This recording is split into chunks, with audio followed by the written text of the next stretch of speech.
ദിലീപിന്റെ മകനായി അഭിനയിച്ച നടൻ ഹരിമുരളിയെ വീട്ടിൽ മരിച്ച നിലയിൽ കണ്ടെത്തി. രസികനിലെ അഭിനയം മികച്ചത്. മരണകാരണം അറിയാതെ കുടുംബവും താരങ്ങളും. ഒത്തിരി അഭിനയിച്ചു. രസികൻ എന്ന ഒറ്റ ചിത്രം കൊണ്ട് താരമായി മാറിയ നടൻ ഹരിമുരളിയെ വീട്ടിൽ മരിച്ച നിലയിൽ കണ്ടെത്തി. 27 വയസ്സായിരുന്നു. പയ്യന്നൂർ അന്നൂരിലെ വീട്ടിലാണ് ഹരിമുരളിയെ തൂങ്ങി മരിച്ച നിലയിൽ കണ്ടെത്തിയത്. ദിലീപിനെ നായകനാക്കി ലാൽ ജോസ് സംവിധാനം ചെയ്ത രസികൻ എന്ന ചിത്രത്തിൽ ദിലീപിന്റെ സഹോദരിയുടെ മകനായി ചെയ്ത വേഷം ശ്രദ്ധ നേടിയിരുന്നു. നാടക സിനിമാ നടൻ പയ്യന്നൂർ മുരളിയുടെയും പ്രസന്നയുടെയും മകനാണ്. രസികന് പുറമെ അണ്ണൻ തമ്പി, മാടമ്പി, ഡോൺ, പട്ടണത്തിൽ ഭൂതം, ഉലകം ചുറ്റും വാലിബൻ തുടങ്ങി 15ഓളം സിനിമകളിൽ ബാലതാരമായി ഹരി അഭിനയിച്ചു. കുട്ടിച്ചാത്തൻ, കായംകുളം കൊച്ചുണ്ണി തുടങ്ങിയ 40ഓളം സീരിയലുകളിലും അഭിനയിച്ചിരുന്നു.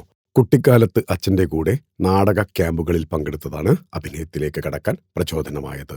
ടെലിവിഷൻ പരമ്പരകളിലൂടെ സിനിമയിലെത്തി. 6.5 വയസ്സുള്ളപ്പോഴാണ് രസികനിലെ വേഷം ചെയ്യുന്നത്.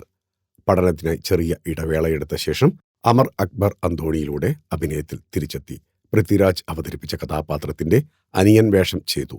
ആനിമേഷനിൽ ബിരുദധാരിയാണ്. ബാംഗ്ലൂരുവിലായിരുന്നു പഠനം. കൊച്ചിയിലെ ഒരു കമ്പനിയിൽ ജോലി ചെയ്തിരുന്നു. സിനിമയ്ക്കായി തിരക്കഥ എഴുതാനുള്ള ശ്രമത്തിലായിരുന്നു. മമ്മൂട്ടിയെ നായകനാക്കി സിനിമ ചെയ്യണമെന്നായിരുന്നു ആഗ്രഹം.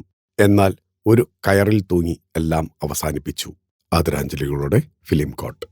നിങ്ങളുടെ കരുത്തിൽ ഞങ്ങൾ ഉയരുകയാണ്. സബ്സ്ക്രൈബേഴ്സ് 10 ലക്ഷം കടന്നിരിക്കുന്നു. സ്വർണ്ണ തളിക നേടാൻ സഹായിച്ചതിന് നന്ദി. നിങ്ങളും ബെൽബട്ടൺ അമർത്തോ. നല്ല വാർത്തകളുടെ നോട്ടിഫിക്കേഷൻ ഉടനെത്തും. വിശ്വസിച്ച് ഒപ്പം നിൽക്കുന്നവർക്ക് ഒരിക്കൽ കൂടി നന്ദി.